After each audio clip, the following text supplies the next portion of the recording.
That was a very big welcome. So thank you so much. I'm so blessed to be here with you all. And tonight I want to bring you a few thoughts around dating particularly. I do want to say that so often Christians struggle because dating and understanding what it's like to be single in the church are often lumped together. And not every single person wants to be a dating person. And therefore, we've separated out dating and the single life. So if you're here tonight and you think, I want a kind of theological understanding of why I should remain single, then you're in the wrong place. Tonight is a theological and practical understanding of why I should get into a relationship. So if you leave now, that's totally fine. If God's called you to that higher place of singleness for life, then now's the time to go. But if you're here in the room because actually you'd like to have a healthy, loving Christian relationship that has potential to become something even greater than that, then you're in the right place. But I would say that there's only so much you can do in 1 hour. I normally teach this over a 3-session course, which actually Tim Key and Chi Chow are kindly thinking about implementing here. So tonight is a bit of a taster, and I don't want you to walk away feeling like it was deficient, but I want to promise you it will be deficient because there's so much more we'll need to do so you feel properly set up. But we're going to begin a little bit with this understanding of how we can begin this journey, because actually, whatever you've been told in the past, dating is not biblical. There is no biblical precedent for dating. If you've ever been on the biblical dating course, you've not really been on a biblical dating course because there just isn't one. Because the fact is, up until about 100 years ago, dating didn't exist. Either your family arranged your marriage, or your friends arranged your marriage, or society arranged your marriage, but you didn't arrange your marriage. And what we do now in the 21st century is basically arrange our own marriages, and that's a complicated thing because actually the ideas of betrothal and the concept of arranged marriage amongst us is actually something that we don't engage in particularly anymore. So dating is what you do when you can't enjoy an arranged marriage, and that's why it's a new phenomenon, and that's why it's quite complicated to know what to do. But if we're going to begin this journey, and I think it's very, very important we begin here, whilst dating is not biblical, the way we date can be biblical. So whilst dating isn't a biblical concept, we can apply the same relationship concepts to dating as we do to other relationships. And I think so often Christian young people have been told what they should not do rather than what they should do. And so dating for many of you is loaded with don't ever do this, and don't ever do that, and don't ever do this. And so you think, this is a territory which I don't understand. In fact, more than that, it's a territory that's hostile to me. And therefore, it can seem safer just to avoid dating altogether. But I want to say that the Bible contains many of the great underpinning rules of healthy human relationship. And as a result, you can date securely and safely and well as long as you adhere to its general principles. And I would say that actually Galatians is a good place to start. If we're going to apply some basic principles, I would begin in Galatians chapter 5, and just to kind of précis a couple of things. Here from verse 13, you, my brothers and sisters, were called to be free, not under law. But do not use your freedom to indulge the flesh, rather serve one another humbly in love. And that's a key phrase that we're going to keep on coming back to serve one another humbly in love. For me, that verse is the opposing force to what we see so much in culture around us. That dating relationships aren't about humble service, but they're largely about self-gratification. And then we could look at a few of the things that we shouldn't indulge in from verse 19 and 20 and 21, which are all pretty clear and straightforward if we keep hold of that first rule from verse 13. But then we jump into the things we really should do and could do, which are from verse 22. But the fruit of the Spirit is love, joy, patience, peace, kindness, goodness, faithfulness, gentleness, and self-control. Against such things there is no law. Now, what's fantastic to understand is that here, just encapsulated in that really short passage of just a few verses, are the underpinning facets of what make a great dating relationship. More than that, they are the things that you will take forward into a relationship that transcends dating into a permanent fixture. Now, I always promise people that I'm not going to talk about marriage and sex on the dating course. The reason it's a bit like kind of talking to a group of people who have not yet won a huge sum of money about what to do with their money. It kind of seems a bit fruitless. Having a big seminar for millionaires about how to spend your money apart from you're not a millionaire. So we're going to leave those things and just begin with the basic rudiments of what it looks like to date well. I always think it's helpful to have a definition, at least a working definition, if you're going to do anything positively. What's it mean to do it positively? And so we have this dating definition, if we could have that up on the screen right now. Now, any definition is going to be deficient, but here is one. Investing in an attractional relationship with a view to determining its suitability for deeper commitment. Now, that's not going to set the world on fire as far as romance is concerned. Don't go out with someone for a coffee and say, hello, I thought we might sit down and invest in an attractional relationship with a view to determining suitability for future commitment. That's not a good place to start. But it's good for you to know what you're actually trying to do. And I want to highlight these words here. The first one is investing. Because actually in that early part of Galatians, we're called to actually invest ourselves, to work in this place of humble commitment and determination, to work towards something. Investing is the opposite of some of the worst behavior that we see in the world of relationships around us, which is not about giving yourself to someone else, but taking something from them to yourself. But it's also really important that we don't throw some of the really important things out of the window because we believe that they're not spiritual. And the main one I see is attraction. Now, lots of Christians think that attraction is not important. Actually, if you were at a small church and there was one woman your age and you're like the one man her age in the room, then obviously you two should start dating. In fact, every auntie and uncle in the church will say, have you met Sue Min? She's lovely. Well, it's not that she's not lovely, it's just that she's the only woman in the room. And isn't it a bit obvious? And they're saying exactly the same thing to her about you. The fact is that God has created us in a way where we all find different people attractive. It's a wonder.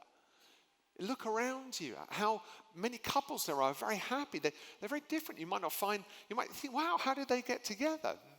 This is an unusual coupling. You talk about them, they're like, this is my husband. He's so gorgeous. You're really going, I can't see that. But hey, I'm glad that works for you. It's a great mystery, but it's a great mystery of God. Attraction is so significant. And I don't want you to throw attraction out of the window, because attraction is what will go on keeping you together. I work with younger people, middle-aged people, and older people. And what I find so exciting is working with older people who still find each other desperately attractive.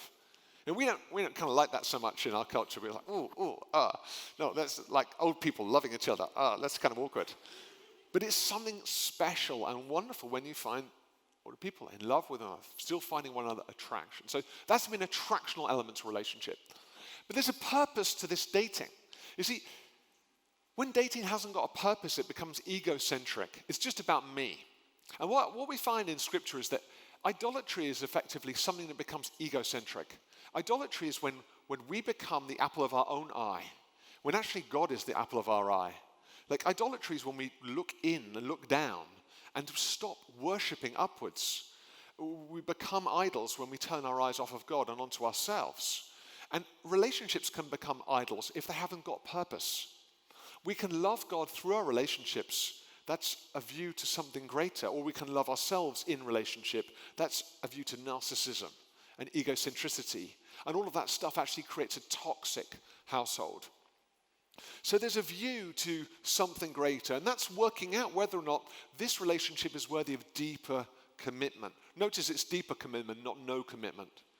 So none of us here should be dating with no commitment. Even the beginning of the first date in Starbucks on a Saturday morning has a level of commitment. And that's a commitment that you're going to bless this person, not curse them. That somehow as you engage with them, you're committed to their well-being. You're committed to how they're going to be as a result of spending time with you. And we're going to spend a bit more time looking into that particular thing. How then do we date? Let's move on then. If we've got a working definition, how do we actually do the dating thing? Well, I think through some of the work we've done, your values are so much more important than your activities. We spend a long time thinking about the activities that we're going to undertake when we date, rather than the values we're going to bring to dating. Now, when I was a young man, I spent a huge amount of time in the gym. I heard that what was important was that you get a really good six-pack. And that was going to be the thing that was going to determine your suitability for future commitment. So I spent hours working out in the gym to get this six-pack.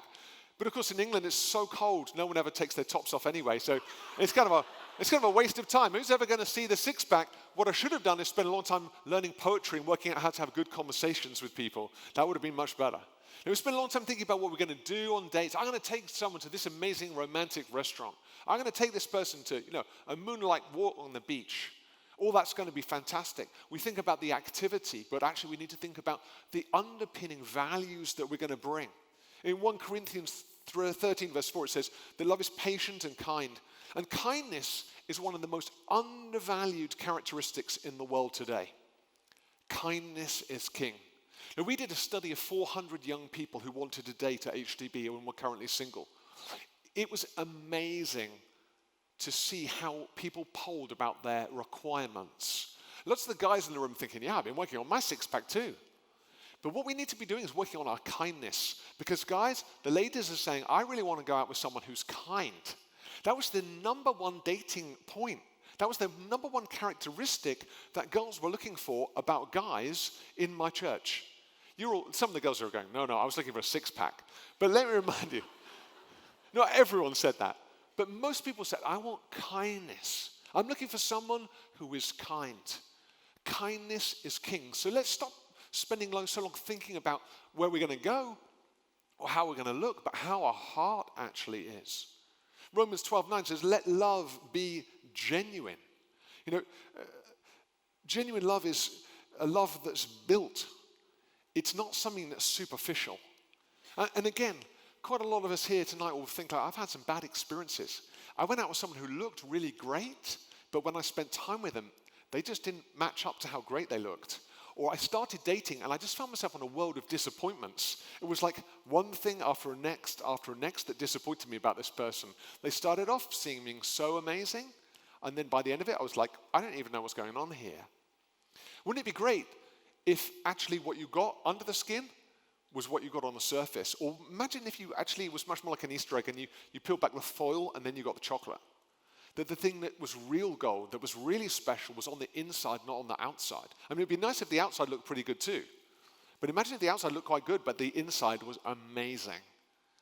Letting love be genuine is about saying, I want to be myself. I want to be real. I want you to experience the really good values of what it is to be a Christian in the dating world. Philippians 1:9 says, love may abound more and more. And the dating process is a process where you hope that there would be an increase in feelings, an increase and not a decrease. Now, there is always a huge fluctuation in any relationship, but a mean line towards deeper commitment is one of an increasing sense of love. I want this to build over time. So we're going to date with these values in mind. We're going to say, well, actually, I want to ultimately get there. And Ephesians 4 maybe is the kind of kingpin to say humility and gentleness need to be evident to all. There's so much we can take away from some work on dating. But if you take away just this idea that I'm going to be so humble and gentle with other people, not only have we helped you to date better, but we've helped other people to have a better experience of you. Actually, not just your dating experience will be transformed, but your community experience will be transformed too. As a church leader, one of the things that breaks my heart is when people leave my church because they've had a bad dating experience. And nearly what always happens is they go to another church with also beautiful young men and women, and they start dating there. And then they have a bad experience, and then they go to the Hillsongs, and they do exactly the same thing there, and then they come back round to us. And they play their kind of ping-pong game of dating. they hit from one painful experience into another, always bouncing away. And I think, you know what? Our dating culture in church should be so gentle and humble and kind that there's no need to go anywhere. Because actually we can work through the pain of a relationship that doesn't go the distance together, collectively. We can work it out together because actually we're treating one another gently and reverently. One thing I want to point out is this idea about self-referencing disasters. I meet people all the time who fall into this trap. They meet someone and they say, "You complete me." No, they can't complete you. Only Jesus can complete you. They say, "You're the center of my universe." No, you cannot be the center of his universe because Jesus has got to be the center of the universe. You're everything that I need. No, you cannot be everything that he needs because actually your all sufficiency is in Christ. There's this analogy that I see quite often.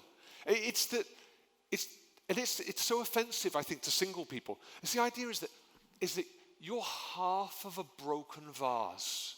You're on the table, a broken vase. Just a half, though, but a broken half of a vase. You know what's coming. You need to find another broken half of the vase.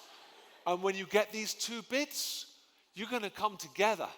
And it's going to be a bit spiky at first because you're all a bit broken, but you're going to make this vase, and there's going to be a few cracks. But that's okay, because when you pour in the water of the Holy Spirit, that's going to come out and touch other people's lives.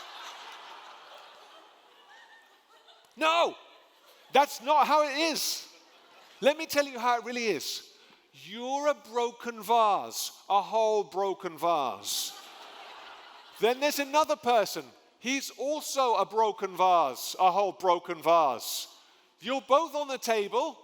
You're doing a sort of weird dance around the vase. There's water everywhere. It's a real mess. But hey, you're on the table together, so this might go somewhere. That's it. That's dating. In fact, that's relationships. There is no self-referencing disaster here as long as we can recognize that our sufficiency is in Christ, that being in relationship doesn't make us more whole. Ask any happily married person. Being married doesn't make their life more simple. It makes it more complex. Actually, when you're married to someone, you suddenly work out what a mess you are. Actually, how much humility you need, how much kindness you need to cultivate. You don't get fixed by being in relationship with another person. You get fixed by being in a relationship with Jesus Christ.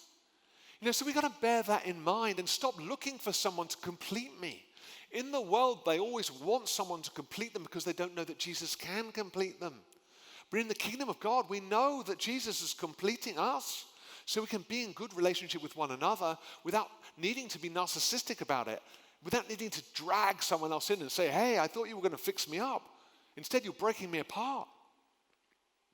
You complete me.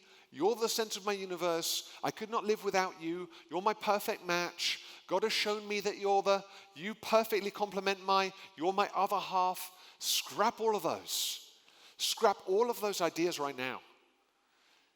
Because actually they're not helpful for your dating future. You should not be looking for someone to complete you. You should be dating someone out of the overspill of the love that you've already received from Jesus Christ. You should be saying, "You know what? Actually, I'm in a good place with God right now, and I've got love to give." Because God's love is not a self-referencing love. God's not saying, "I need people to love me because I'm not complete." God doesn't create mankind to love him because he has needs. He creates mankind to love him out of the overspill of the love that he's already given us. The best love in relationship is love of generosity and compassion. It's saying, actually, I want to give you this because I love you. Of course, it's a blessing.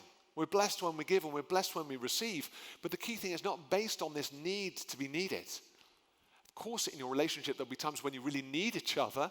That's the companionship of Ecclesiastes, when 3 cords are better than 1. 2 cords are better than 1, for one falls into a pit, the other one might pull him up. Cord of 3 strands is not quickly broken. All of that's essential, but don't go into a relationship because you want to be fixed.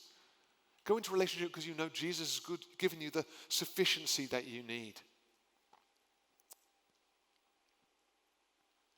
So I'd love to invite you to think about this dating contract. Let's just move into this idea. We're getting a bit fiscal here. We've done a dating definition, now we're doing a dating contract. I'm not going to get you guys to sign anything right now.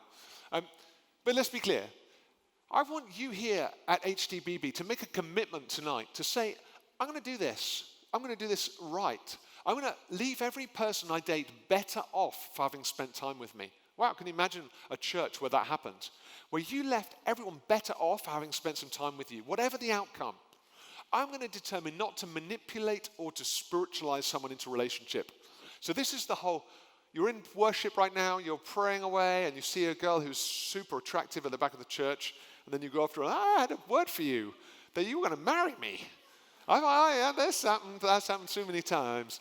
I'm going to pray this person into a relationship with me. Don't manipulate, don't spiritualize. Dating is not a fix for your insecurities, and determined to be honest and kind. If you love the church and you want the church to thrive, you can do some serious good tonight by just determining to date like this. If you date like this, the church will be in a better place because you've made a commitment to do things differently to how the world is doing them. And one of the things that breaks my heart in the world today is how often the dating culture in the church is mirroring the dating culture in the world. And the worst behaviors in the world are appearing in the church. And a lot of those behaviors are often around secrecy. They're about a lack of accountability, an unwillingness to be open, an unwillingness to have the conversation. And so many people are hitting the nightclubs to run their dating schemes out there and then coming in on a Sunday and looking all super holy like everything's fine. And they're saying, oh no, I'm still waiting for that Christian girl. I've just also been dating these other girls as well. But that's just to kind of keep things going whilst I'm waiting. If that's your mentality, you're never going to find what you're looking for. Because actually it's all about what's going on the inside. It's all about the quality of your heart. That's going to be the thing that really attracts people to you. I was, again, astounded by the results of the HTB dating survey.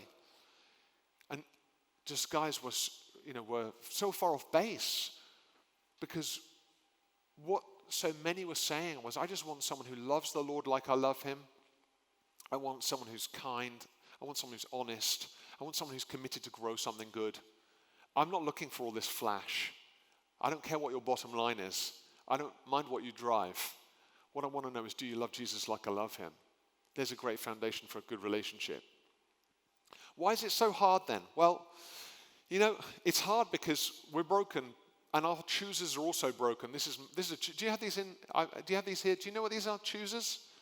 What do you call them here? Choosers as well? Yeah, choosers, right? My son makes these.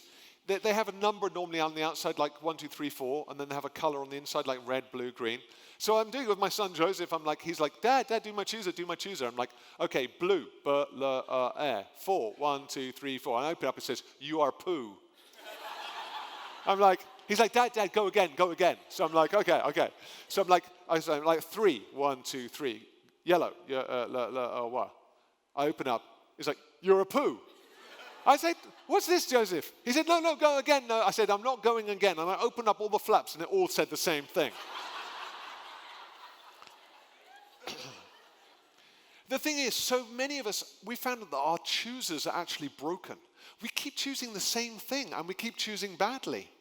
Isn't it amazing? If you look back, if you've been in serial relationships, if you look back, don't you find there's a weird track of similarity between so many of the people that you've dated, and they've ended up the same way?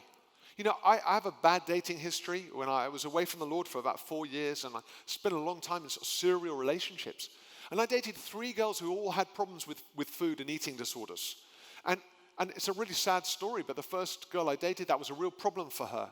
And then I dated another girl after her, and she said, you know what, I've got this problem. And I was like, oh, that's really weird. Like the previous girl I dated also had that problem. And then I started dating someone new when that relationship broke up, and we went out for this coffee, and I still remember it now, and she said, I've got something to tell you. And I remember saying, oh, don't tell me you've got a problem with eating. And she said, yeah, that's right. How did you know? And these guys all looked like totally normal. They didn't look like they had that particular problem. And you know what? The problem was in me. The chooser was broken. You know what I was trying to do? I was trying to be a savior. I wanted to be with someone who needed me. And somehow, unconsciously, I was picking up the feelings that I needed to help someone into love. I needed to help fix them, and that somehow validated me. That was my chooser being broken. And many of us tonight will have a chooser that's broken. We'll be making decisions about dating based on some brokenness in us that makes us keep on choosing badly, or maybe not even choosing at all. Some of us will have a great long list of the attributes of the person that we'll need to have before we'll date anyone. What we're actually saying is, I'm not really worthy of dating, so I'm not even going to try, but I'm going to write myself out of the picture by creating such an unreasonable list that I'll never meet anyone and I can just say I haven't met the right person. Maybe that's you tonight and you're thinking, that's true. Like, my expectations are so high, they're so high because I'm so terrified about actually being vulnerable about what's going on inside. There's all sorts of reasons why we will be unable to access dating, and they're often in us, or why we date badly because they're in us. And that's why we need to spend so much time in discipleship and accountability to work together to help uncover some of those reasons that we keep on choosing badly. But my encouragement to you is to think about the decisions that you've made in the past and find new ways of making decision. Pray, God, would you bring revelation to my chooser? I need to know why I keep on choosing badly. And attraction can sometimes deceive us. I was working counseling a woman in my church in London before HTB, and she'd been married 3 times, and every person she'd married had been a domestic abuser and had begun being violent with her shortly after being married. And she said to me, Will, are all men violent towards women?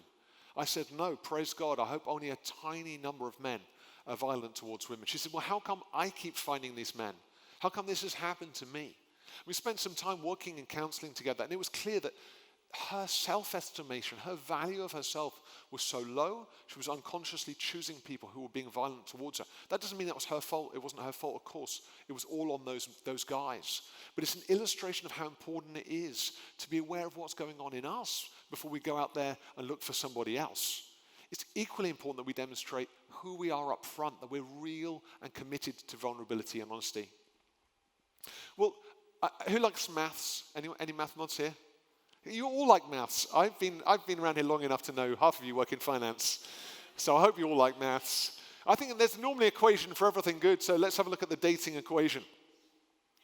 Now, you want to know if it's a bit simpler than fixing your chooser. Well, maybe it is. Actually, what we're looking for in dating is something called attraction and connection over time to equal the gold standard here, which is called relational bonding. It doesn't sound very good. Again, don't go out for coffee with someone and say, hey, I want to go out with you, do some relational bonding. It won't go well, I promise you. But relational bonding is the psychological word for human attachment in a loving sense, a kind of, a relational attachment between two adults. And so what we're looking for here is relational bonding. Now, that is only possible psychologically if we can combine both attraction and connection. Now, understand this. If you find the most handsome guy in the world, and you're all thinking, wow, this is good. I'm imagining that guy right now. Now, you might go out for a date with him, and it's all attraction. He's been in the gym, right, just around the corner here, pumping iron for the last 5 years, just waiting for you to turn up. And he's wearing really nice clothes, and he smells really good, and he's wearing great shoes, which you're checking out right now, which are not my shoes. He's wearing great shoes. Everything about him is perfect. And initially, you're like, wow. You can't even speak. You're like, hi. And this is all good. And so for the first 3 months, it's all amazing. But then you weirdly drop off a cliff, and suddenly you think, I don't know why I'm with this guy. Because there's nothing else. You see, attraction on its own isn't enough to sustain a relationship. If you go out with someone who's super attractive, but that's all there is, that's all you've got. It's a bit like a birthday candle. Do you know those birthday candles? If you set fire to it, it's just gone right there. And psychologically speaking, attraction alone can only be sustained for about 3 months. That's so often why if you see the candle model here, if attraction is the wick, if you just strip out the wick and set fire to it, whoosh, it's gone. But if you surround the wick with wax, that can create a burn, an emotional bond that can last a lifetime. I'm an Anglican priest, and I'm often in cathedrals, and we have cathedral candles that are like a foot wide, and they can last for years. Interestingly, the wick inside every candle is the same thickness. The wick isn't like a piece of rope in a big candle, it's just a thin wick. It creates an amazing burn. If you date for attraction only, you will find only burnout. But if you date for connection only, let's just go back one slide for a second. Let's go back to the equation if we can, just on the visual. If we choose just connection, we get something else. Imagine you take the wick out of the candle and you try to set it on fire. What do you get? A drip. No one wants to date a drip. The thing is, in order to create a good burn, you've got to create a candle which contains both attraction and connection. If you have just connection and there's no attraction, you end up being married to a friend, which actually sounds okay, but try and do that for 40 or 50 years. That's not so good. Actually, attraction is the kind of, it doesn't need to be huge, the attraction. Like I said, the wick is thin. Let's go to the candle. The wick is thin, but the connection keeps the wick alive. This is another reason why I believe that sex is for marriage. Because the sexual part, the attractional part, is protected by the connection that you have. If you just set the wick on fire, you got this great burn, it can set the whole house alight. You got this candle with this protective connection around it, you got the safety of the burn, it keeps the relationship connected, and it goes on for a lifetime. So what we need to do is to look for both attraction, as I said at the beginning, and connection. And connection is not just a list of the things that you like to do. Like, I like surfing. I love surfing. I've traveled all around the world surfing. But my wife hates cold water and hates wetsuits. So, the first time we're dating, I'm like, hey, let's go surfing. I give her a wetsuit. I give her a surfboard. We all go surfing. She gets super cold. She gets bashed by the board. She gets turned over in the waves. I can see this relationship is not going to work. Apart from we've now been married for 15 years. Now she realizes, and I realize, that surfing is not the most important thing in our relationship. It's something I like to do. But it's not on the wish list of our relationship. It's just one of my interests. That's not real connection. Real connection is when we're spending time actually talking about stuff. Just being together, but feeling connected, discussing stuff, having stuff in common, enjoying conversation, just being together and quiet and being totally comfortable. That's connection. There are 3 phases to human courtship. There's the attractional phase, when you think, oh, I'd like to go out for a coffee with that person because they're really attractive. There's the building comfort and trust phase, which is there's more to this relationship than just attraction. And then there's the coupling phase, which is actually now, this is really going to go somewhere. So that's common in human psychology, just these 3 stages: attraction, building comfort and trust, and then coupling. And I like to put those together and say, look, that's attraction and connection over time. That equals relational bonding. So, think about the importance of finding someone attractive, but also having stuff in common and enjoying building connection. Remember, you can keep on building greater attraction if you've already got attraction. But attraction never arrives if it's not been there at the beginning. Now, sometimes friends who weren't attracted to one another suddenly find themselves feeling attracted to one another. But it always starts before the relationship begins. It doesn't normally start when the relationship's already begun. My sister is a top doctor in England, and she was doing the early dissection period, which you do when you're a medical student. And she was on the table with another man who had ginger hair. She always said she was never going to marry a man who had ginger hair. She had no interest in this man at all. And they got to know one another over the dead body of this woman. They were carving up as their part of their medical training. Anyway, they were friends for 5 years. And I kept meeting this guy at all these different dinners and stuff. And he was called Steve, and I got on with him really well. And I thought about all my sister's boyfriends, and I thought they were such a waste of time compared to this guy, Steve. And this guy, Steve, just kept on being in her life. And then suddenly I found out that this guy, Steve, actually, and my sister had fallen in love. That my sister had suddenly found Steve attractive. Now, Steve has found my sister attractive for years. But my sister just suddenly found Steve really attractive. Then they started dating, and now they've been married for 20 years and have 2 kids of their own.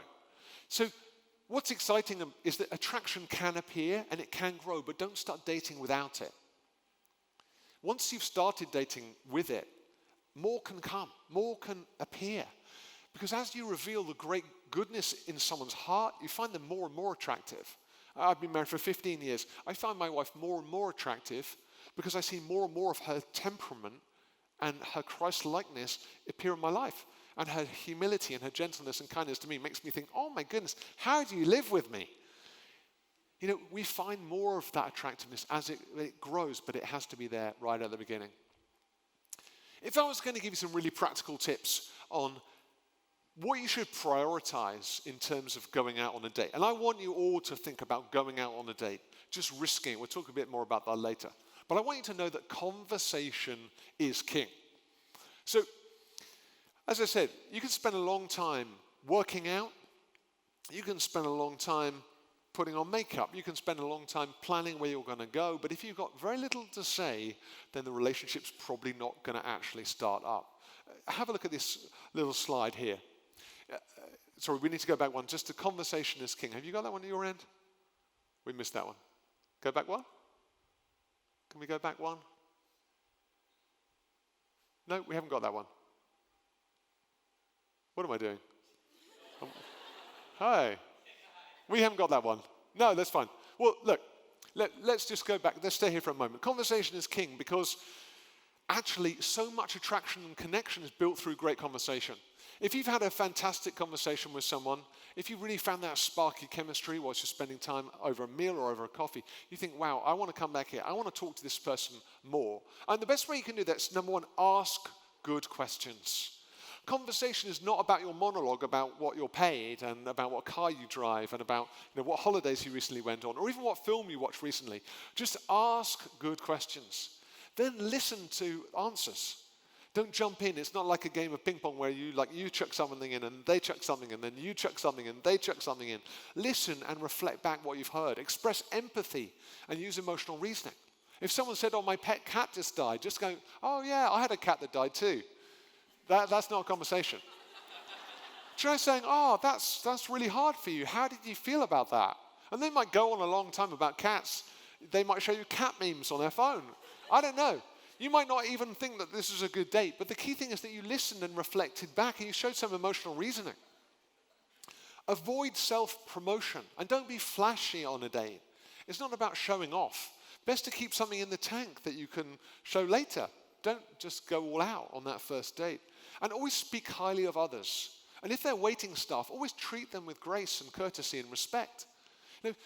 How you treat others on a date, how you demonstrate how you are with other people will be the greatest indicator of what sort of person you are, and therefore what values you carry, and therefore whether the relationship actually has got a future. HTB's research about the practical outworking of dating was that conversation was the top-rated attribute after kindness and humility.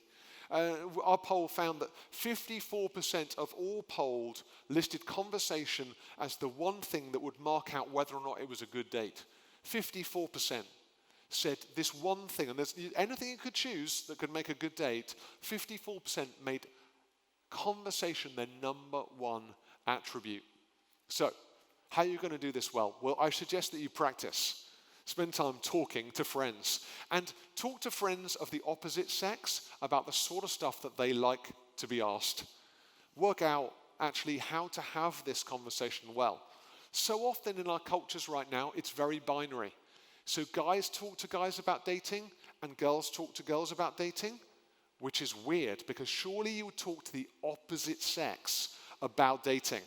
If you wanted any advice at all about how it's going to go, ask someone of the same gender that you're actually going to be dating. It's always good to ask someone first about how you think it should roll. Ask their advice. You don't have to take it, but ask their advice. Let's move on then.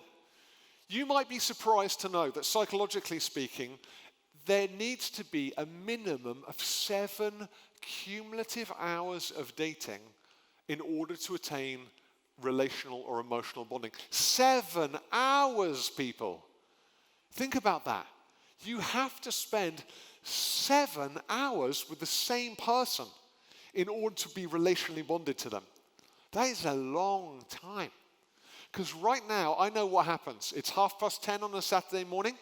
You put on your gym kit, you get your gym bag ready, and then you go on a date. And you go to Starbucks, or you go to the Star Galleries, if you're being flashy. And then you sit down and you're saying, oh, hey, I got a gym class at 11:30, so we just got an hour, but, we've only got 40 minutes really, because I need to get there and, freshen up and everything. So, hey, we've got 40 minutes. Let's talk about dating and stuff, or let me tell you about my cat, or whatever it is. And then you're like, then you rush away, because it would be embarrassing if you stayed because you said you had a gym class, even if you wanted to stay. So you kind of go anyway. So that's how it's going to work out. It doesn't feel particularly satisfactory. Then you go away, and then you're like, on the law of averages, I didn't really feel that much. Is it surprising you didn't feel that much? Like 1 40-minute coffee date whilst you're in your gym kit on a Saturday morning, and that's how you're going to determine your relational future with this person? It's just not enough. The myth you've been sold is the Hollywood myth that actually when you meet this one person, there's an orchestra in the sky that are going to strike up and start playing the violin. Little angels are going to start appearing in Star Hill galleries, like flying around you, firing arrows into your heart, telling you that this is the one. There'll be a massive banner, like with loads of fireworks just going, the one, the one, the one. Maybe like a group of it's all going to happen. That's just not real. It's not life. Falling in love is like this long fall. It's like a fall from a very, very high waterfall that goes on and on and on and on before you hit the water. It's not just this ding. That's just not real. That's not how it is. And that isn't, it's not humble, it's not honest, it's not reality, it's not the journey, it's not going to demonstrate anything about this person other than when you find them moderately attractive. And even then, it's like, how moderately?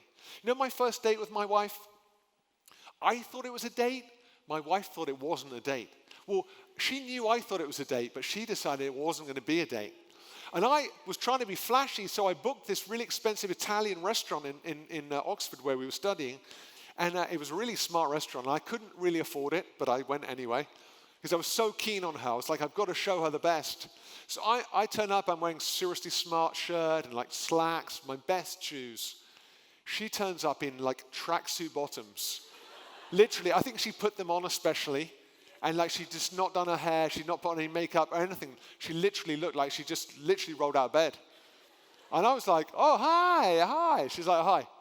The first thing she said to me, this is not a date. I said, oh yeah, of course. I didn't think this was a date either. I didn't think it's a date. I normally, in this kind of Italian restaurant, it's normal for me. It's normal for me. Just sit down. Hey, waiter, just my regular, please. My regular. You see, my wife, she's much more clued up than me. She came to that date to work out whether there was any connection. I just was rolling on the attraction idea. She said, I got a few questions for you, Will, before, this non-date goes any further forward. She asked me loads of questions about myself, some really personal questions. I'm like, I don't think I should be answering this question right now. This feels too much. She said, look, I just want to know a bit more about you. And we rolled through this awkward non-date. That was date number 1. I went away thinking this was the worst date I've ever been on. I still found her so attractive and so wonderful. I so wanted to be with her. But I thought this was a failed date. But interesting, in her mind, this was a successful date. Because in her mind, she saw something in me that she actually liked. And actually, the fact that I answered her difficult questions meant that she felt that she could actually work with me or work on me, however you look at it. But it took time. It took time, more than 7 hours. It took 3 or 4 months of spending time together before we even began dating. By that time, it was clear, it was natural. Stop looking for this off-the-peg model where you're just going to pick up the coat and out you go, and start saying, actually, I really want to spend time with this person. The reason we don't is because we're terrified about leading people on. That's the experience of the church. But what happens if I date someone, if I go out with them and learn about them and actually don't want to actually be with them? Well, we're going to come on to that, but don't let that fear steal your opportunity. We tend to sabotage relationships pretty early on. And that relationship sabotage happens on a number of different levels. The first sabotage is what I call the expectation error. Our list of expectations for this person are so stratospheric that there's not a single person on earth who could match up to them. We have expectations for people's education, their profession, their solvency, their communication, their spirituality, their physique. We have such an array of expectations. We believe that unless they fit in brilliantly to our slightly weird family, there must be something wrong with them. Or, that unless they have a particular taste for very hot wasabi that you eat here in Malaysia that nearly takes my head off, there must be something wrong with them. Whatever it is, that actually if they don't meet your expectations, then they're not for you. We need to reset our expectations and start being open to things aside from the expectations that we carry. Our expectations are often blocking us from healthy relationship. If you find someone attractive and you feel connected to them, don't let the fact that they fail to match up to some specific criteria on your list of expectations steal love and relationship from you. And don't let your family deter you from a good relationship because they believe that this person doesn't match up to their expectations for you either. There are lots of unhappy families where that's been the case, where actually you've been deterred from the right relationship for the wrong relationship, and actually that's not been a good relationship. The second sort of relationship sabotage is what I call the excitement fallacy. When I was about 13, let me tell you a story. I went to school in a town called Bedford. It's not a very nice town, but there's a few good schools there in Bedford. And I went to a good school called Bedford Modern School, but it was a long way out of town. And I had to get a bus from my hometown to Bedford, and then I had to walk for about 3 miles to get to this particular school. And every morning I would walk past a girls' boarding house from the girls' high school called Bedford High School for Girls. And I was probably 12, maybe 13. And I remember one morning I walked past this girl who I just thought was knockout gorgeous, the most beautiful thing I've ever seen for in my life. I'm only like 12 or 13, so it's a bit embarrassing. So I walked past her, and there was 3 roads I could take to this particular school, but I went on this particular road this one day.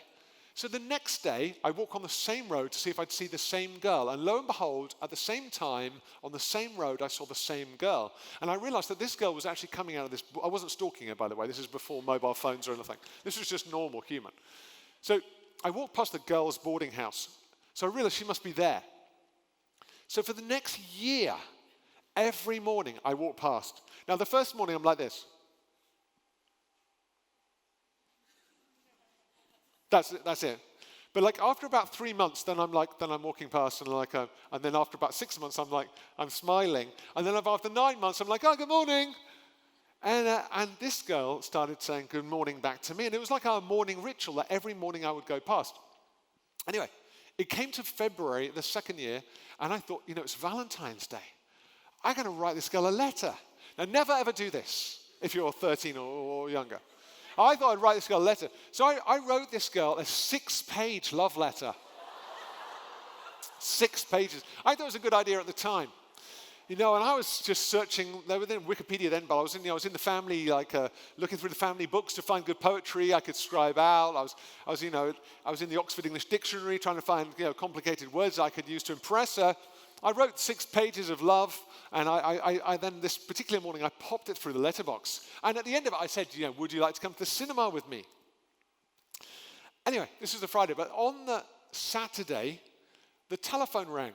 And my mum's very traditional British. And I'm outside in the garden. I was messing around with my friend. She came out. She said, William, there's a girl on the phone. That's how my mum speaks. There's a girl on the phone. I said, oh. I knew exactly who it would be. And my mum looks at me with such terrible disapproval. So my heart is racing like this. My hands are sweating like this. I'm like this. I'm like, okay, Mum. She says again, William, come in. There's a girl on the phone. So I'm seriously nervous now. And then this is before mobile phones. We had a telephone, in the hall, one telephone. So I pick up the telephone. I'm like, hello? And it is the girl on the other end. Hello, I got your letter. My mum, I look at her. She's across the room.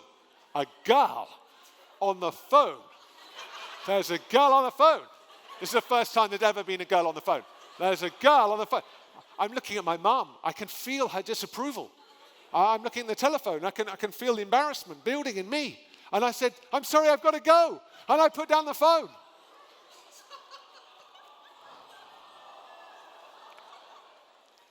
Let me tell you, I never walked down that road again.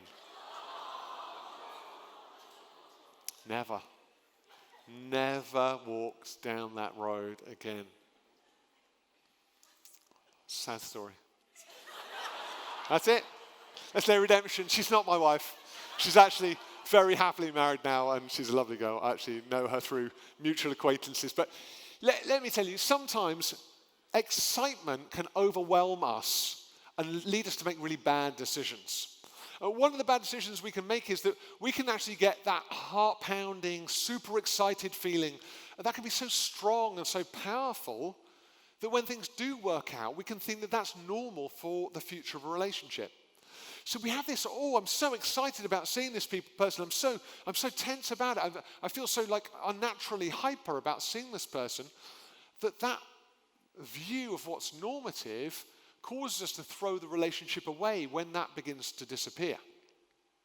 Now, something called habituation in human psychology means that when we've experienced something for 3 months or more that feels slightly wonderfully terrifying and heart-pounding, we become so used to it and accustomed to it, our bodies change away from it and we stop receiving that same sort of impulse. Lots of Christians throw away a relationship after 3 months because they say something like, I just don't feel anything for them anymore. Or I was quite excited at the beginning, but now I don't feel very much. What's actually happening there is there's a change in neurochemistry between an adrenal-based relationship and an oxytocin-based relationship. Now, this sounds a bit chemical, and it is chemical. Adrenaline is what you experience when the fight or flight mechanism begins to work. That's something that makes your heart rate high.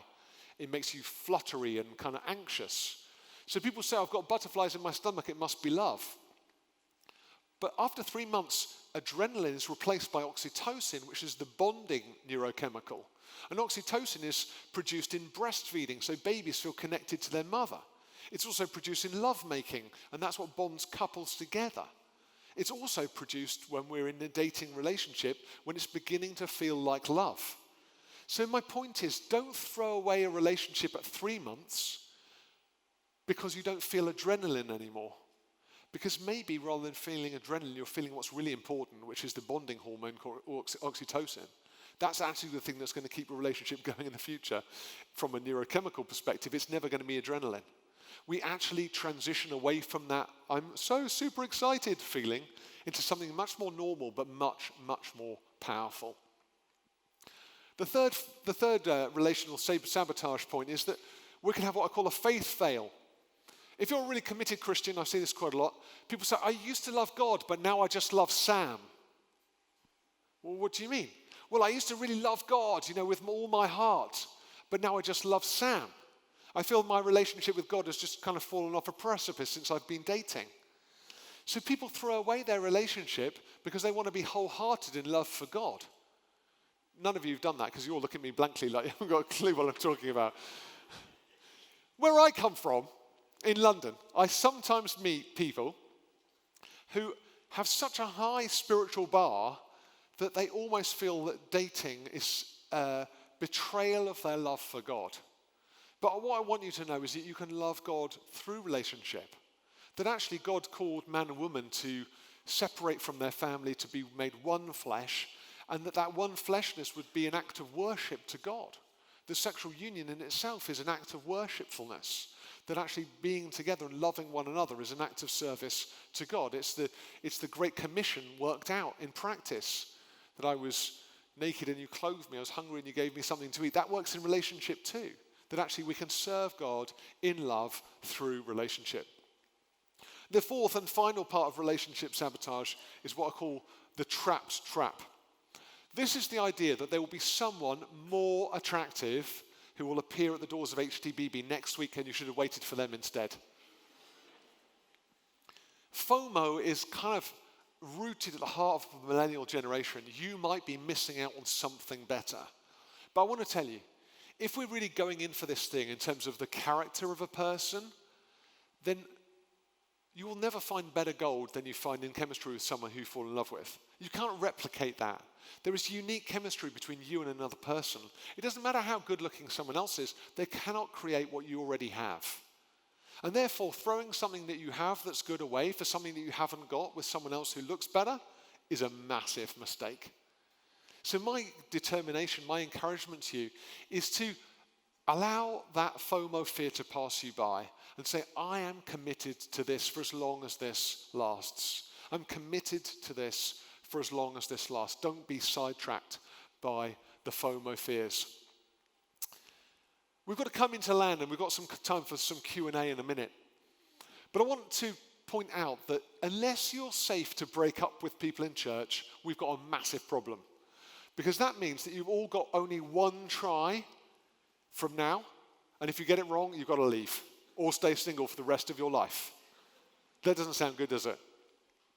It has to be okay to break up. It has to be okay. If it's not safe to break up, the Christian world is going to be in massive turmoil because we are never, ever going to build successful relationships. That's why if we treat people super well at the start, we shouldn't have any fear about breaking up well. If we treat people badly, if we take people and use people up and then we break up with them, then there's a lot to feel bad about. But if we've treated people with honor all the way through a relationship, but then it's right to break up, you can both walk away without guilt, without shame, without feeling crushed by that reality. There are some points at which it's always right to walk away. And I would say, can we just point these out? These are really important safety points. Well, I'd say, firstly, it's always appropriate to walk away if there's any kind of an abuse in relationship. That might be physical abuse, that might be sexual abuse, that might be an emotional abuse, or that might be a spiritual abuse. So someone who refuses to allow you to worship, someone who treats you violently or manipulates you sexually or emotionally, it is never a good idea to continue with that relationship.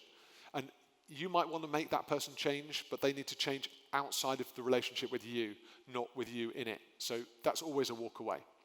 But here's some important walkaways that are just more general than that. The first one is conflicting values. If your values are so far apart, they're the things that underpin who you are. So hugely conflicting values mean you can't find unity. And unity is the heart of any healthy relationship. A faith mismatch is important to understand in the sense that Jesus has called you to both be believers. But if one of you has got 5 theological degrees and one of you's just been a believer for 5 months, that's totally fine. The key thing is that you both believe. So don't write a person off if they haven't got the same spiritual maturity as you, but don't stay in a relationship when there isn't any spiritual accord. Your unity in Christ is your primary consideration. It's always important to walk away when it's turned into a friendship rather than a relationship. This is quite a common factor. You go out thinking, oh, this is really great. I feel really connected and attracted to you. But over time, I just feel like we're becoming friends. It's always right to say, actually, if you're sure about that reality, without any attraction, the relationship often isn't healthy, and therefore it might be time to walk away. If your family or friends are genuinely concerned for you, in terms of if you look like you're becoming depressed or isolated, they often can see things about a relationship which you can't see. So encouragement is to listen to your friends and to a level listen to your family, although be cautious about the expectations rules. But see, do other people see this relationship as being good for you? And finally, if you find that it's inhibiting your worship, as in that there's a loss of freedom, then it might also be time to walk away. There are a few simple things to consider. But when you're thinking about breaking up, you'll need to follow these careful rules. This is what we call split etiquette. Split etiquette is the etiquette of breaking up. Now, I think if you do this right, you can do this really well. The first one is be honest but kind. It's never just about me and not about you. Okay, it's always about you and me. So let's be honest but also be kind. If you find someone deeply unattractive after dating them for 3 months, don't say, I find you deeply unattractive. But you could say, look, I feel like that we've moved into the friendship zone and I just don't feel like there's a lot of attraction there between us. So you're being honest, but you're also being kind. Never go out on a date with someone and then dump them knowing that this is their final date. It's such a bad call. My sister-in-law was taken on holiday to a foreign country and then dumped as she arrived, which was remarkable. The chap said he wanted to do it face to face. I'm thinking, no, this would be a good time for FaceTime to FaceTime. not face to face. Don't take someone to the opera and then say, oh, by the way, it's over.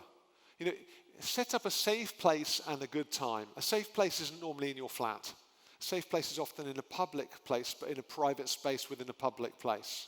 And a good time can be in the morning when someone's not completely exhausted and overwhelmed, and when they've got a chance to go and connect with friends and talk things through so they can get the right comfort and support. Try to be reflective rather than blaming. Even if someone's made a big mistake like being unfaithful to you, try and reflect back and say, look, I realize there must be something wrong with the relationship, seeing as you didn't find me able to satisfy you in terms of the relationship moving forward. Or, I found it difficult the way in which you manage your money, and I found that we've got such different values, it doesn't really work so well. Looking back, I can see I was unhappy earlier on in the relationship. And so try and reflect on things. And as I say, as far as you can, do it face to face. Never ghost someone out on social media or switch everything off or block them. Try and have a face-to-face conversation and talk things through. Try and bring good closure. Remember, you're probably going to see them in church, but you might want to say, look, I think it would be helpful for us to have a 3-month period of just where we just spend a bit of time apart. I'm going to go to the 5 p.m. service. Why don't you carry on going to the 11:30 service? And then after a couple of months, then maybe we'll feel more comfortable around one another. Just a simple trick is to know that you cannot be best friends with a person you've just been dating. Saying, let's just be friends, is not the kind of good outworking. You need some time to heal before you can become friends again. It's important that you use boundaries, not bargains. Never say, oh, well, if you could just do this, then we could go out again. Just be like, look, we need healthy boundaries. Never spiritualize. It's never God's fault. I have heard people say, God told me that I needed to not be with you anymore. It's not me, it's God. That damages someone's spirituality as well as damaging them emotionally. And have this agreed recovery phase, as I said, like maybe saying 2 or 3 months of spending some time apart before you can move on together. But finally, it's good to know when to stay. And I hope that many of you find a way to stay. A healthy and good relationship is one where you're seeking to grow in love and trust. So you're thinking, I want more of this. I want to keep growing this thing. I find that we're trusting each other more. We're growing together and feeling a deeper sense of love. Where you take time to listen and to understand one another. I'm still listening and I'm still learning to understand after many years. And the same will be true for couples who've been married for a lot longer than I have. Like Timki and Chu Chow, they still spend time together learning about one another. My bosses in HTB, Nikki and Silla Lee, they've been married for 44 years. They still spend time together every week finding out about one another. I'm like, wow, how did you do that? How have you not found everything out already? There's so much good stuff in there. I still haven't mined it all. There's so much good stuff when you spend time together. You're alive in faith and fellowship. You feel like, oh yeah, I'm good with God. I'm good in fellowship. I feel like my life is growing in faith. And you're becoming more authentically you. You're not pretending. You're not putting up a pretense. You're able to be more who God created you to be. You're being more real, not less real. So there's a few good reasons for you to stay. I want to encourage you all tonight. We're going to spend some time just having 5 minutes in conversation either with groups or with the people around you. But I want to encourage you all to commit to actually going out on some dates. I would love everyone in the room to say, you know what, I'm going to do this. I'm going to try this. Even if someone says no, I'm going to keep going. I'm going to go on at least 2 dates before the summer. And that's my commitment. And you can say to someone, you're one of my 2 dates. Will you go out on a date with me? Just to try. No pressure, no stress, a little bit more imaginative than wearing a gym kit on a Saturday morning for 40 minutes. But I'm just going to try to just see how this can go. So what I want you to do now is it's 9:15 now. We're going to spend 5 minutes just in your group. I'd love you to work out the best question you would like to ask. And I'd like a woman or a spokesman to actually speak out that question. Now you might be embarrassed if you think that question is for you. I'm going to assume that the question is a group question. I want you to come out with your best question. It's not necessarily about you, but make sure it's a question. And I'm going to try and hit as many as I can after this 5-minute period is up. So 5 minutes, your time starts now. Okay, I think we've probably got enough questions at least to start right now. So I think we've got a couple of roving microphones moving around. So I'm going to try and answer your best date questions. We've got one straight away over here. And hopefully this will be going to be a bit of group learning. So I'm going to try and answer as quickly as I can, and we're going to move on straight to the next question. Okay, let's go. Mic check. Hello. What's your name? Hi, my name is Katie. Katie, hi. Okay. If we were to date if we were to date only someone who shares the same faith, and then our dating pool is automatically much smaller. Yeah. Right? And if you zoom into your preference, your age group, your location, yeah, and it will only go smaller and smaller. Yeah, sure. Okay. So what's your view on that? Yeah, so here's the thing. The reality is that certainly it's true in the UK that there are more Christian women than there are Christian men. But that statistic doesn't become a reality until, if you like, everything is worked out and you break it down so everyone is taken.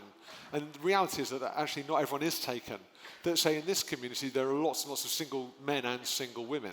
So whilst the dating pool is small, you only need one person to create a successful date. So the pool is small, but actually the odds are still the same once the date is found. Now, I think there's a number of different ways we can overcome the problem of the dating pool. I could talk about evangelization, which is something we need to keep on doing, particularly amongst men.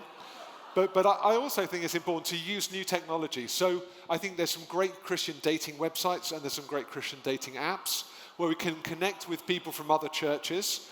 I think it's totally fine in today's culture, as long as we're safe and sensible online, to try and make connections or introductions digitally, and I think that's a sensible way of working, since there might be Christians in other smaller churches either around KL or further afield in Malaysia who might be an appropriate match for you. Even some of the secular sites I know in the UK, Match.com and eHarmony, both have very good Christian filters, and you can genuinely find great Christian people in smaller towns and villages. Jacinta, you guys obviously come from two different parts of Malaysia. Abel, you come from KL, and Jacinta from Borneo. Presumably there are lots of handsome Christian Bornese men who are still single.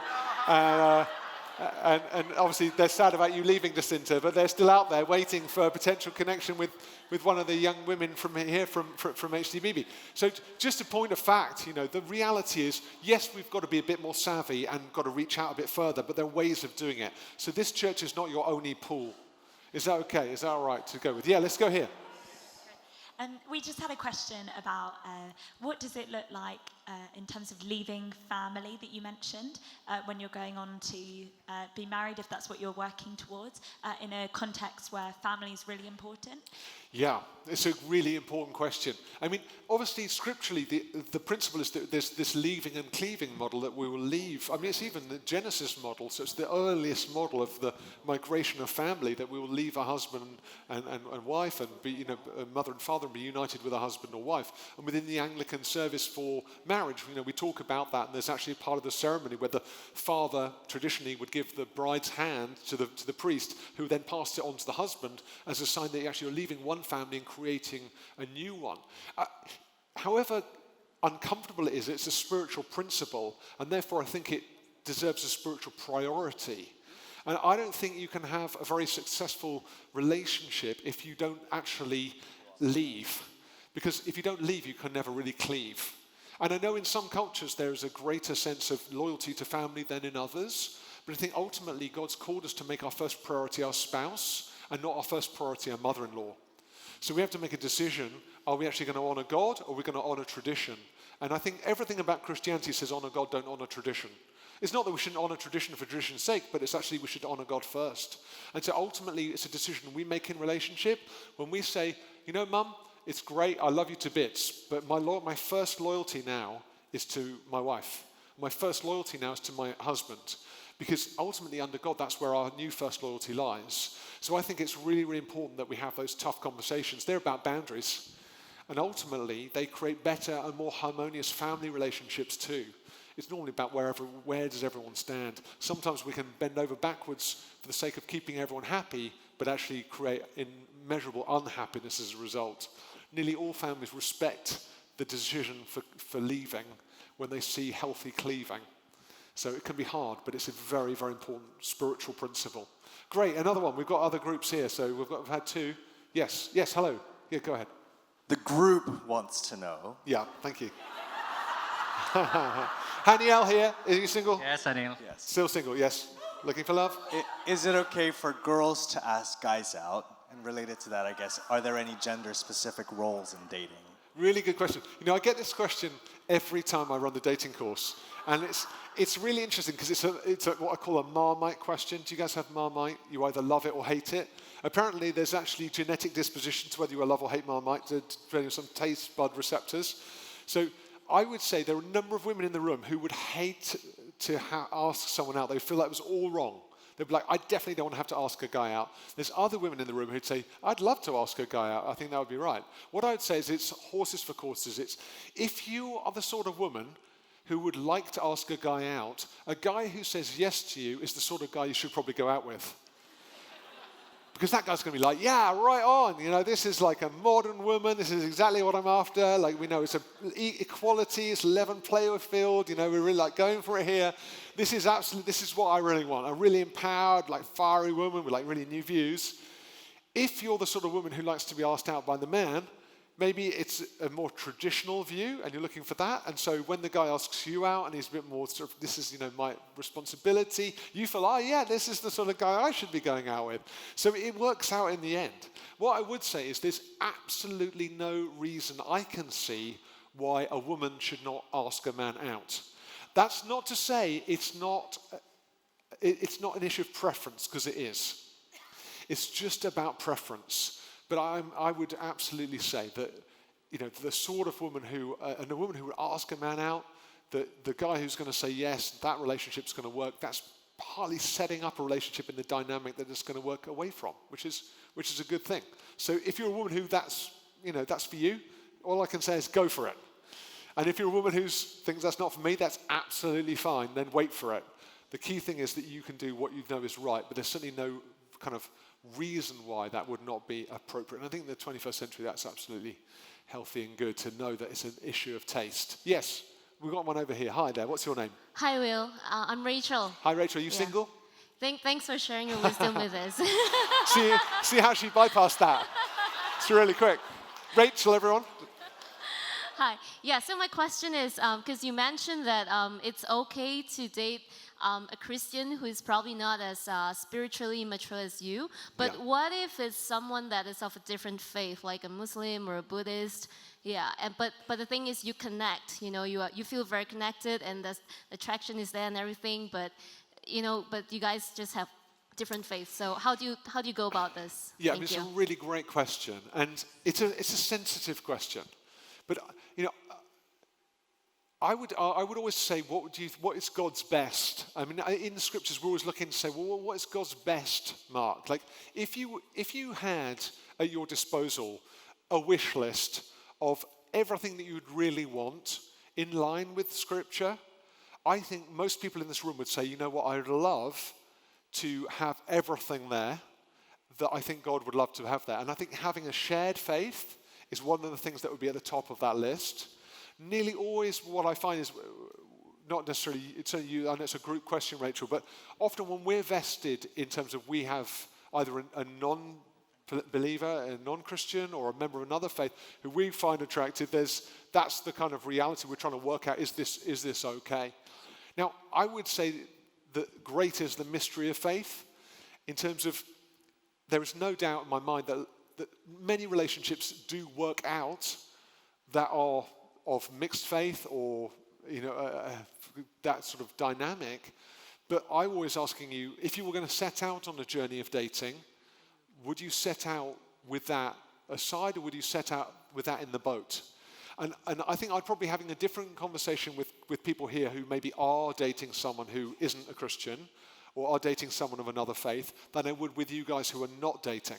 So assuming that none of you are dating right now, I would say it would be far simpler for your marriage and in the future, and far easier for your family if you shared faith in Jesus Christ than if you had different faiths.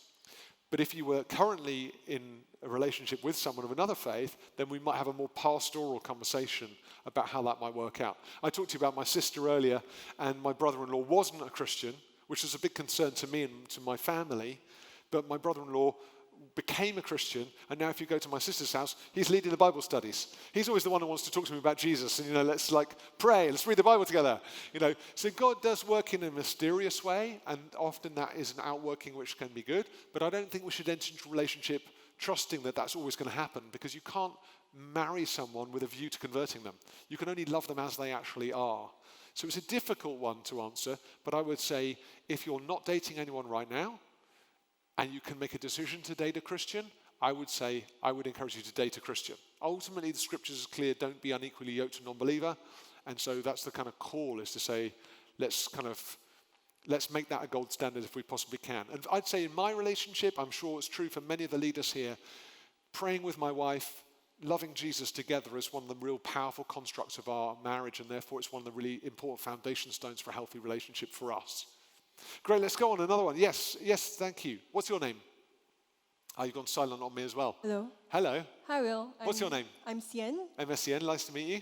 Nice to meet you too. I have one question. So Okay. you mentioned that having contrasting values in life should be one of the reasons to leave a relationship. But I want to give you an example. So, for example, if one party is someone who is very quick to judge, whereas another party is always about giving benefit of the doubt to situations, to other people. Both are contrasting values, right? But this can also be seen as room for growth, room for improvement instead of a hindrance. So absolutely. And what I'd say about contrasting values is, when I'm talking about values, I'm not really talking about the differences of opinion or the natural flow of life where I might be more of a spender, my wife might be more of a saver. You might say we've got different values around money. That's true for any relationship. You're going to find lots of differences in superficial values. But what I mean when I'm talking about values to walk away from are when things that are really significant to you are just a complete anathema to your partner. So imagine you're dating someone. Imagine you're long to have a family, for example, and the person you're dating saying, "Look, I'm not ever having children in a month of Sundays. It's never going to happen. I don't want to have children." If you feel deeply that you want to become a mum, and this person says, "I absolutely don't want to have a family," that core value about what your purpose is and about who you are as a person will create such a big fracture in the relationship. It's very hard to accommodate that. And so these are really kind of groundbreaking values. Some people have very strong sense, they want strong levels of subordination in their relationships. They have I meet some people, they want to take a very subordinate view. So I'm the head of the household and you're going to do this and that and the other. And you're thinking, well, look, I've been educated at Oxbridge, I'm a lawyer. You want me to stop doing all of that because you believe that women should be in the kitchen, men should be earning the money. Would you think that would be a good value for a relationship? Is that something that you think would support you? Probably not. So I'd say that there are superficial things in which we'll disagree on, and we have to work on those things. But if it's a core value to your being, you're saying, actually, this is irreconcilable, then it's probably time to walk away. Because actually, if you just mask your distaste for that particular thing, when it gets into a deeper relationship, it's very, very hard. You can't pretend when you're married. You'll be like, this is reality. This is not a decision, this is just a reality right now. And so you need to be sure that those core values, you have unification in those core values, I'd say. Great. Just here at the back. Okay, so my question, I'm Jerusha, by the way. My question is regarding your split-etiquette? Split-etiquette, yeah. Is that what you call it? Okay. So one of it was do not spiritualize. I just want to go ask a bit more about that regarding, so you said, do not blame it on God. Do not say God asked me to break up. Yeah. But what if the situation called for the primary reason for someone having to break up was because it was from God? That's the only reason. Wow. That is wow. From many people. I mean, look, As a pastor, I would love to spend some time talking about what that looked like. In terms of, if God gives you love, then largely we love what God gives. And in my mind, if God gave you, for example, a Christian partner who loves the Lord, you're living appropriately according to his word, you're serving him as a couple, you're growing in love and trust, you find each other attractive, you're both connected, I cannot imagine what God's reasoning would be that he would then call you to terminate a relationship that you were already invested in. That would be really hard for me to comprehend. I mean, if you felt that entering into the relationship in the first instant was rebellion against God because God had called you primarily to singleness, then I think it would be helpful to say, look, I've actually been disobedient to God myself, and I've actually falsely entered into a relationship with you when I knew it wasn't right. And so it's actually me. I think when I'm talking about breaking up and blaming God, you're saying, I don't want to leave you. I totally love you. But God came to me in a dream and told me I must not date you anymore, completely against my will. It's all on God. I can't imagine that could ever be a reality. So I would say, could it be that whoever you're talking about is doing the whole spiritualization of loving Sam rather than loving God? And they think that actually I feel bad because now I feel in love with this other person, that somehow God's jealous and I need to go back to him by dumping this person? Or have we actually trying to exonerate ourselves from blame when actually maybe we feel that God's called us to a different sort of life and we've entered into this in an unruly way? So, but I would really urge caution about understanding God's nature in that way. I mean, I'm not saying God couldn't bring revelation like that, but anything in my mind that flies against the nature of God is always a revelation I would question. So God is not in the business of giving you a wonderful thing and then snatching it away from you in spite at the last minute. I kind of feel like if God, if what Jesus said about God is true, that, if you ask for an egg, he doesn't give you a stone. Or if you ask for bread, he doesn't give you a stone. If you ask for an egg, he doesn't give you a scorpion. If that's true, then I don't see why he would give you love and then snatch it away again with a revelation against your will. So there's a theological question I would like you to consider. Is that all right? Yes, we've got a couple more. At the back there. Hi there. What's your name? Hi, my name's Nisha. Hi, Nisha. Hiya. Everyone sounds nervous when I ask them their names. Have you noticed that? It's like, what's coming next? Nisha, are you single? Would you like to stand up? Sorry, Nisha, go ahead. Okay, so this is actually a few questions combined into one. So how does one move ahead from the past? A, if there is a soul tie based on an emotional connection. B, if they grew up in an unhealthy environment. C, if, like you mentioned, they are self-sabotaging. And D, if they are living in fear because in the past they have been vulnerable and the person has fallen away from the faith, and so they are afraid to get into a marriage and perhaps the person might fall away. Is it multiple choice? Do I choose one and see if I get it right? But basically it's moving away from the past, but yeah, not I understand. just Sorry, I'm being flippant. Thank you. It's a very good question. Let me say, I think one thing I want you to all know is that you will never be fixed enough for relationship. You will never, ever be healed enough for relationship. You could spend a lifetime in counseling and you still would not have resolved the issues that you need to resolve in order to be a great husband or a great wife. One great falsity in life is the idea that you could get fixed and then you'd be in a good place to be in relationship. Remember, you're one broken vase on the table and there's another broken vase on the table. They're both broken. Okay, they're both broken, and they will, to a level, they will always be broken. We're in the process of sanctification and then transformation. We're transformed into the likeness of Jesus. We're sanctified by the blood of Jesus, and those processes are kind of simultaneous, but they also one is an immediate sanctification, one is a lifelong transformation. They run in parallel, and in relationship, you have to be able to say, look, I'm going to enter in. I'm nervous about the term soul ties. I think it gives the impression that you could be somehow supernaturally knitted to somebody. And I don't believe that that's true. I believe that you can harbor in your heart a kind of an affection for someone from a previous relationship, but I don't believe that there's some sort of supernatural union that's taken place outside of the work of God's Spirit, and actually that God himself can sever any tie. You know, he can break any chains, it's said in the scriptures. And so if there's a chain that exists from a previous relationship, that Christ breaks that chain as you call on his name. And I don't think that you walk around as someone who's sort of got a bag full of soul ties that you have to then somehow, tell everyone about, because actually that's just not real. What is real is we have wounds and we have affections from the past, and we have to be aware of those. But actually we also have to step into love for the future. I entered into a relationship with a lot of wounds and with a lot of relational history, which was pretty messy, and I was pretty ashamed of all of that. But actually, it was partly being in a relationship where I was loved as I was, rather than needing to change in order to be loved. That brought me healing. I didn't go in for that reason, but that's what I found. But also to know that actually it was a mirror of how God loved me, that God sees all of my wounds, all of my mess, and yet he still loves me. That feels like love. Whereas if I get fixed, and then I'm suddenly approvable to God, that doesn't feel like love. That just feels like I'm trying to meet the standards of a wonderful school teacher.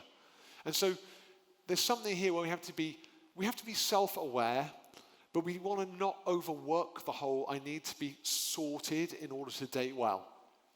The great enemy of success in dating relationships is a lack of self-awareness, because that's when we operate believing that we're being objective, but we're actually being hugely subjective. And we've got a hidden agenda we're not even aware of ourselves. So I would say, be aware of your past, bring everything under alignment in terms of cover everything with the blood of Christ. If there's stuff you need to pray it through with a trusted friend. If there are old contacts on Facebook or Messenger or whatever who you're sort of harboring connection with from your past, I would delete the profiles, I would disconnect.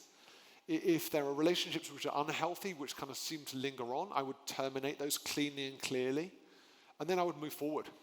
But I wouldn't believe that I'm a sort of bag of bones who need to go around apologizing for my previous life all the time, since everything in my life is sanctified through the blood of Jesus, and I'm a new creation in him. So I'm going out there as someone who's dating with optimism and enthusiasm because I'm a redeemed son or a redeemed daughter. So I have hope. I guess that's the end of the story. Have hope. Go out there with confidence. Guys, we're out of time. There's time for one more? Oh, okay. Tim, my boss is here saying there's time for one more. So is there one more? Yes, there's one here. Hello, we've got a man. We've got a man here. Yeah. Yes. Hello. Hi. Hello. What's your name? My name's Brandon. Marilyn, are you single? There we go. Good question. It's in a very cloudy He face. doesn't answer the question either. Have you noticed that? So much diversion going on in the house. Right, go on, off you go, Marilyn. Yeah, so the question will be, is it okay to be dating without the purpose or the objective of getting married? It's a really good question. And that's the second question will be, since if we're just going to be dating, would it be okay to be dating 2 or 3 more? Wow. Okay, persons? now it's really happening. Given that the Now fact, we get to the real questions now. There's another question time. It's happening much later on. Thank you, Marilyn. It's really helpful. Two very important questions, I think. The first one is, I don't think it's okay to date without that future direction. I've said already, let's not, please don't go out sort of going out on a couple of dates and then think, I'm going to marry this person. Okay, that's not my intention at all. If you go out with someone constantly thinking, am I going to marry this person? That pressure and that stress is enough to ruin the whole thing from the very beginning. You should be dating someone to date them, but your intention is not just that you're trying to take what you can from this relationship now, but actually you're dating in order that there might be the revelation over time that this relationship's got a future. Every great marriage began with a great date. And so your openness to the potential of a future relationship and your desire to see this thing track forward is part of what makes it distinctive and great. What I'm saying is, don't date for dating's sake. By that I mean, don't just gratify the desires of the sinful nature by using somebody else and doing that in a flippant way, but actually seek the best of others by trying to see whether or not you can invest yourself in a relationship which will go somewhere. That's what is godly and good. So I'm saying, don't get focused out on marriage in terms of please don't jump the gun. It's a nightmare when you're sort of like date 3 and people are already kind of buying engagement rings. Don't go there. Don't go there. Date for, 12 months, for 18 months before you start going down that road. But date with intention. So that's the first point. Henry Cloud, who wrote Boundaries with Townsend, you might know, he's a great psychologist. He wrote a book on dating, boundaries and dating. He wrote Boundaries and Dating, but he's also written another book on just general dating in general. And in it, he proposes a model whereby you date everyone. Like you go out on loads of dates, and then over time you kind of sift them to find one date that works. Now, what I've worked out is in America, culturally, that is totally normal. So you might all say, hey, do you want to go to the pictures with me? Do you want to go to Starbucks with me? Do you want to go and have an ice cream with me? And it's all understood to be very much more on the friendship level. So we're saying going out on dates, go out and have loads of connections with loads of people. My mum would say, William, you should go out on loads of dates, have a lovely time with lots of girls, and it will all become clear over time. So I think, particularly in the UK culture, that is not appropriate. Because I'm not sure about here, in KL, but the terminology we apply to dating is actually monogamous. So we'd say if you're dating someone, that is a monogamous arrangement. And I think that when we begin with mistrust and distrust, we are going to end with mistrust and distrust. So I think when we're being clean and clear and honest and upfront, we can date monogamously, but equally we don't need to make everything a huge deal. So you might say, look, I'd like to take you out on a date. I'm not seeing anyone right now, and this is where I'd like to go. And we go out for 3 dates. You might then say, look, this has been great, but I don't really feel like there's any sort of future in it. So thank you so much. And then you might then, a couple of months later, you might say, well, you can take someone else out on a date. No, you might say, look, I've been out on a date. I was out on a date with someone before, but now I'm on a date with you. This is a monogamous arrangement for as long as it lasts. I would say, certainly in the UK culture, monogamy is important because actually what we have got is a lot of guys fishing an awful lot of different ponds all at the same time, hoping they're going to catch a fish, but actually what's happening, they're catching a lot of pain. They're hurting a lot of people. The rumor mill starts. People start being secretive. No one's being honest about what's really going on, and that's a real problem. So I'd say keep things light, but keep them monogamous. As long as you're in that dating arrangement, remain in that dating arrangement. Is that okay? I've got to take a mandatory selfie with you guys. It's going to be really embarrassing. You ready? Will, can we have one more last question? Oh, okay, but only once I've done my selfie, right? You guys all have to stand up and wave your hands in the air. Ready? 3, 2, 1. Yay! There we go. I'm going to post that online. I'm going to say all these people are single looking to date. They're going to search you out, and then they're going to get you on WhatsApp. Okay, this is a very last question, because I know we're running out of time. Hi there. Hi, Will. My name's Richard. Hi, you did that before asking. Well done. Hi there. Good to see you. Good to see you, mate. Okay, so you've done the connection, and you've done the attraction, you've done the stuff over time, and there's emotional bonding, right? And traditionally, it's the man that pays for these dates, right? The man that pays? Yeah. Ooh. Traditionally, maybe. Traditionally. Right? Now, in this day and age, women want to be more recognized. Yeah, well. okay. So at what point during this time of dating does either one of the partners offer to pay for that date, that holiday, oh, okay. or whatever? Yeah, I was going to buy you a shovel there to keep digging that hole. I was going to get pretty deep. It's going to get pretty deep. But you did well by saying that was traditional. Look, I would say, money is, as you know, the root of all evil. And what that means is that money creates incredible divisions between people. And money is dangerous because money also is power. And I would say what we're looking to do in healthy relationships, there's equitable power. If you imagine 2 electricity pylons, they got energy flowing up the wires.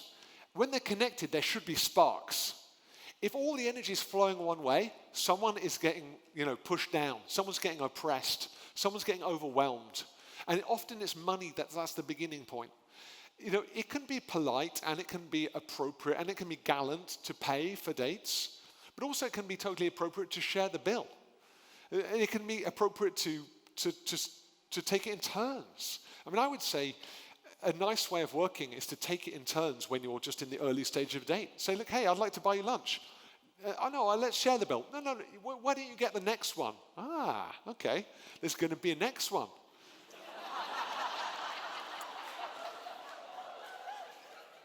So the thing is, what you need to work out is not what's right in terms of the overall strategy, because it might be that actually as I said, there might be a more traditional relational model between two people, and they're like, look, this is how I feel comfortable with things working.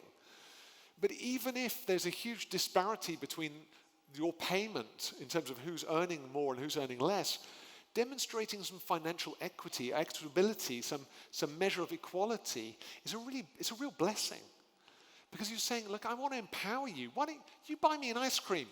I might buy you tea at a nice restaurant, but you buy me an ice cream because that's a gift to me. When we take up a collection in church, we expect everyone to give.